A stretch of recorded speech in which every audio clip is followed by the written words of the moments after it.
Hello YouTube, so I have a surprise for you today, and that is the video finally for the controller I use to play Dragon Ball FighterZ. Now I'm playing on PC, so keep that in mind.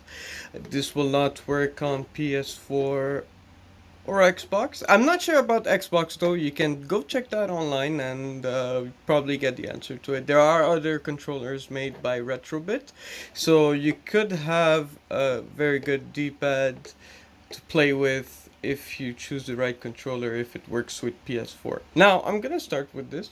So as you can see, this is a standard old school controller with 6 face buttons right here, two two buttons on the top that you can press with your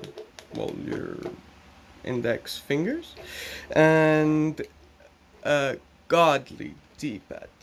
This D-pad is the best D-pad that I've ever played with. It beats the. Sorry, I'm gonna bring it here. It beats the PS4, the DS4 DualShock 4's D-pad by a milestone. And the reason why is because this is a complete D-pad, and if we were to go underneath, you would see how well built this all is. So pressing the corners is very easy, pressing down, up, left, right, everything is easy. Directional buttons, no problem. Now you're probably wondering, well, how do you play? I mean, this has 4 face buttons, uh, 2 triggers, and 2 buttons on the top like this. How is it that you're gonna do this with that? Very simple. So we have light, medium, and heavy attacks in Dragon Ball Fighters. So A, B, C is gonna be that. A is light, B is medium, C is heavy. The special, so which would be X over here, is gonna be X over here. That's just a coincidence. Sorry about that. The super dash is gonna be your Y, and finally, if you're taking Dragon Rush, it's gonna be the Z button right here.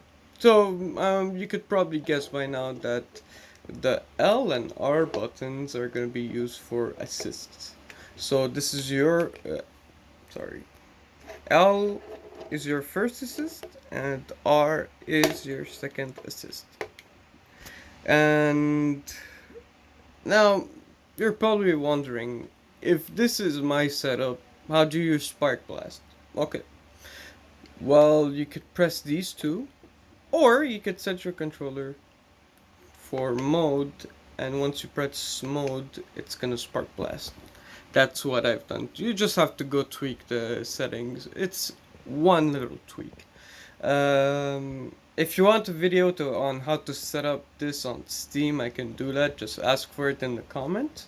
But yeah, this controller bests anything, even the Xbox 360 controller and Xbox One controllers, because the D-pad on these is very hard. Now this is not an official one, but I've played with the official Xbox 360 and Xbox One controllers, and these are heavy, not very accurate, and not very fun to play with. You, I mean, trying to do you'll mess up a bunch of times. I mean, trying to do like a super, it's very hard with this. It's and certainly you're not gonna use the analog stick neither on this or this, because using the analog stick is just hell in a fast-paced game like Dragon Ball FighterZ. So what you're left with is this controller from Retrobit and Sega. Again, I'm gonna show you from the back here. So they work together to make this, made in China, of course. FCC approved. So I bought this for 30 Canadian dollars on Amazon. You could probably find it there as well. Hopefully there's still some if you're playing on PC.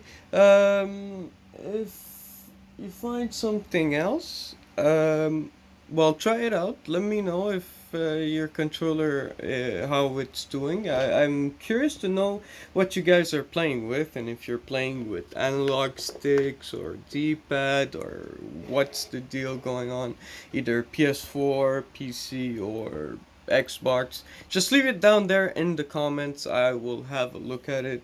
Certainly, I'm very curious about this. Also, please leave a like if you enjoyed the video and subscribe for more content, which will be coming out soon. More fights in Dragon Ball FighterZ, more online ranked matches, stuff like that. So, thank you for tuning in and have a nice rest of the day. Goodbye.